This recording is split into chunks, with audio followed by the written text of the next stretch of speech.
Nigerians called them their own Romeo and Juliet, two soldiers who fell for each other at a military parade. Nobody expected the ending. This is the love story the Nigerian Air Force had to put on trial. Every soldier on a Nigerian military base is trained to protect this country, trained to carry a weapon, to follow orders, to defend something bigger than themselves. Nobody trains them for what happens when the person they're supposed to defend is the person they end up hurting. This is the story of an airwoman they called Shomzy.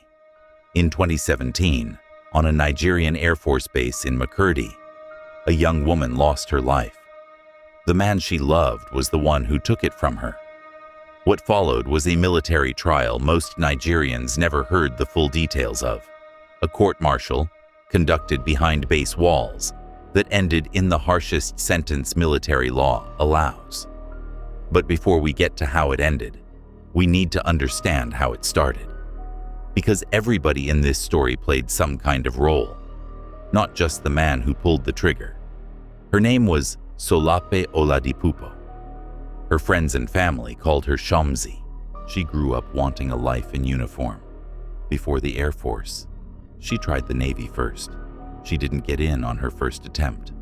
Most people would have gone home. Solape didn't. She stayed near the recruitment grounds. She slept under a trailer for almost a week, just to keep trying. That's the kind of determination that got her into the Nigerian Air Force instead. Not her first choice, but the one that took her. She was posted to Makurdi in Benue State, a base like dozens of others across Nigeria, full of young recruits far from home, learning discipline, learning routine, learning to become soldiers. She arrived with a kit bag and a folder of paperwork, ready to build the life she'd fought so hard to get. On base, she drilled every day alongside the other airwomen, disciplined, proud of where she'd landed after being turned away once already. It was on a parade ground, during formation, that she met a fellow airman named Kalu Bernard. Colleagues who knew them said it felt like watching two soldiers fall for each other in real time. Some called them Nigeria's own version of Romeo and Juliet, a relationship between two people in the same uniform, on the same base, isn't unusual. It happens often. What made theirs different is how it ended. For a while, it looked like any other young romance.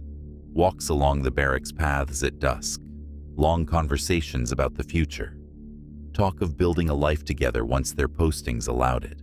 Relationships like theirs weren't unusual on base. Young recruits far from home for the first time often find each other.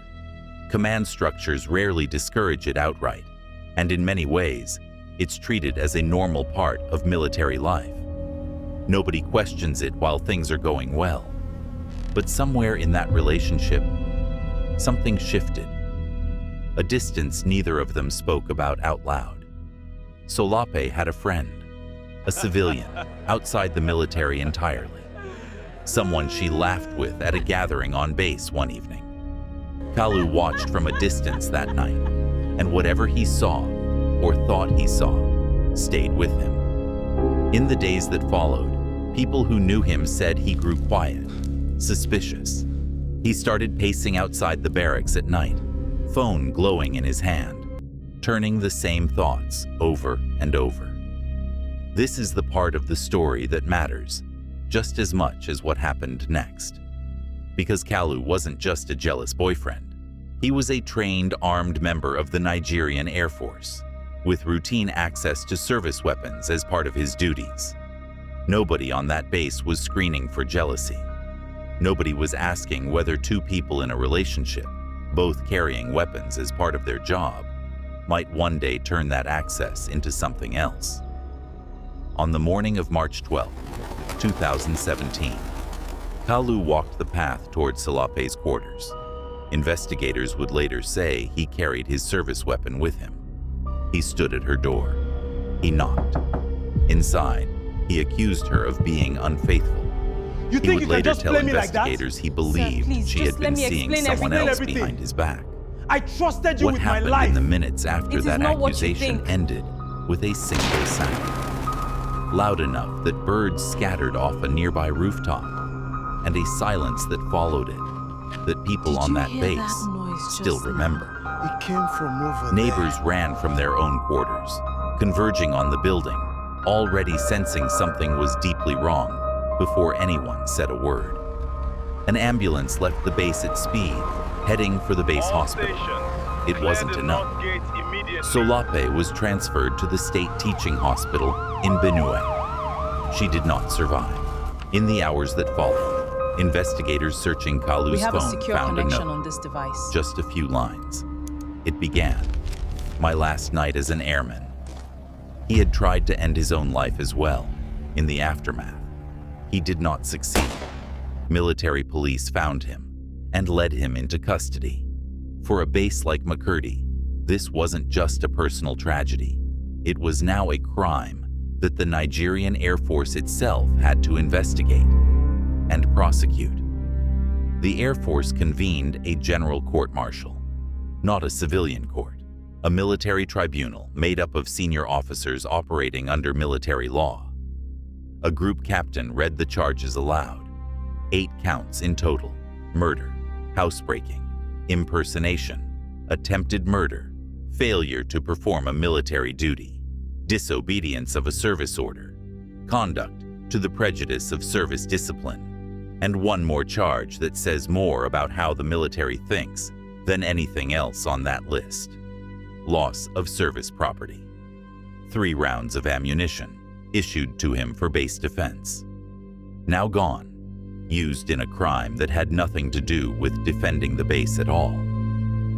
Sit with that for a second. In a trial over the loss of a young woman's life, one of the formal charges is about missing bullets. That's what the institution is built to track. Not relationships, not warning signs, ammunition. 13 witnesses were called to testify against him that night. over the course of the trial. Happened. His defense argued that the Just case stick against to him the hadn't been timeline proven we beyond discussed. doubt. It didn't change the outcome. They don't believe me. While the tribunal proceeded on base, Solape's family was living through their own version of this story, far away in Lagos. Her father sat for hours with his head in his hands, surrounded by photographs of the daughter he called his 2 eyes. Her sister kept going back to the last messages the two of them had exchanged, sent the night before, about Solape's plans to further her education. Ordinary plans. The kind you make when you think you have time. The family said Solape had been the breadwinner of the household, the 7th of 10 children, the one who had made it, who was sending money home, who was supposed to have a future in that uniform. They also said something else, something that's easy to miss in the headlines. Nobody from Kalu's family ever reached out to them. Not a call, not a visit, just silence from one family to another after everything that happened between their children. In August of that year, the tribunal delivered its ruling. Kalu Bernard was handed the maximum penalty available under military law. A Nigerian Air Force spokesperson stood at a podium and confirmed what much of the country had already heard through the news. Case closed, as far as the institution was concerned. But here's what the case-closed version of this story leaves out. Somewhere on that same base today, an armory logbook still tracks every single round of ammunition issued to every airman. Every bullet accounted for, on paper, in triplicate. There is no logbook that tracks who is dating who. No system that flags when 2 armed personnel in a relationship start showing signs of strain. No process that asks the question that actually might have mattered here. Should personal relationships between armed personnel come with any oversight at all? That's not a question this trial was built to answer. It was built to determine guilt, You are and it hereby did that. found guilty It was never built to prevent the next version of this story from happening somewhere else, on some other base, between two other young recruits who fell for each other on a parade ground. And there are still questions this case never fully answered. Did anyone above them, any commanding officer, know their relationship had started to strain in the weeks before? Was there ever a complaint filed, a conversation had, a warning ignored? The court-martial record focuses on the 8 charges against Kalu. It doesn't tell us whether the institution itself saw this coming and did nothing, or whether it genuinely never had a way to see it coming at all.